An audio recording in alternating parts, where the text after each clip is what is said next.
Well, that latest tech CEO summit comes after much Paris climate discord. Now, less than 3 weeks ago, CEOs from 25 Silicon Valley companies, they include Facebook, Apple, and Google, they signed full-page pro-Paris climate deal ads that ran in the Wall Street Journal and the New York Times.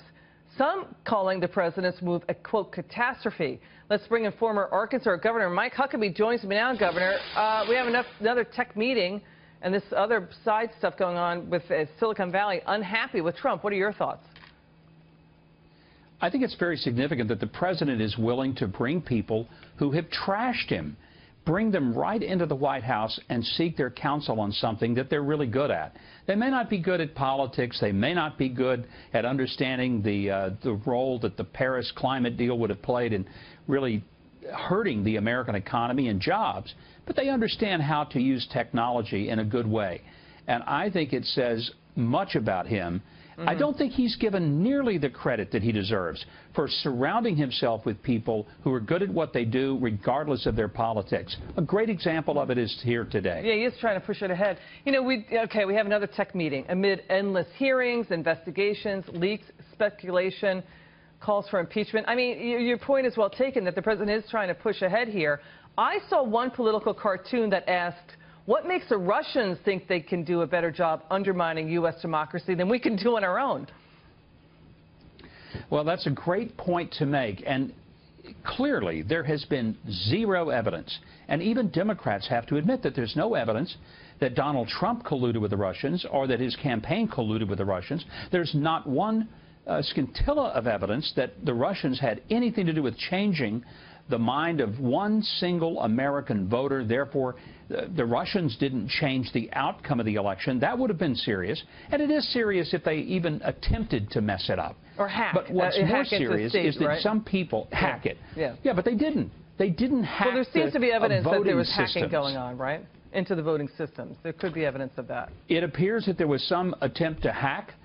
We know that they got into the DNC largely because John Podesta gave him voluntarily his stupid, simple password.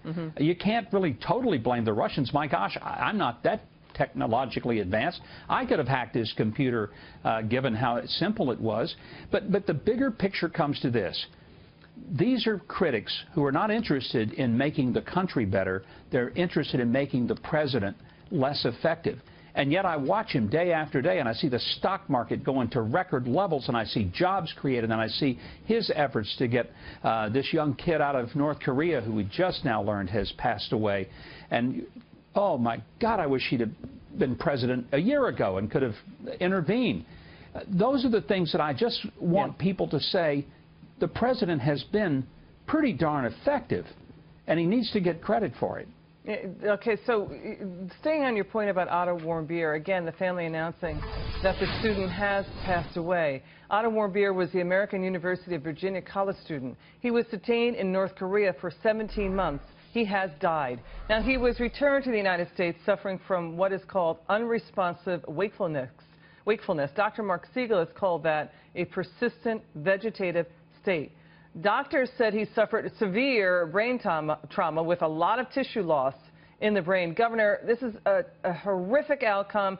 North Korea is being accused of using him as an example. What are your thoughts?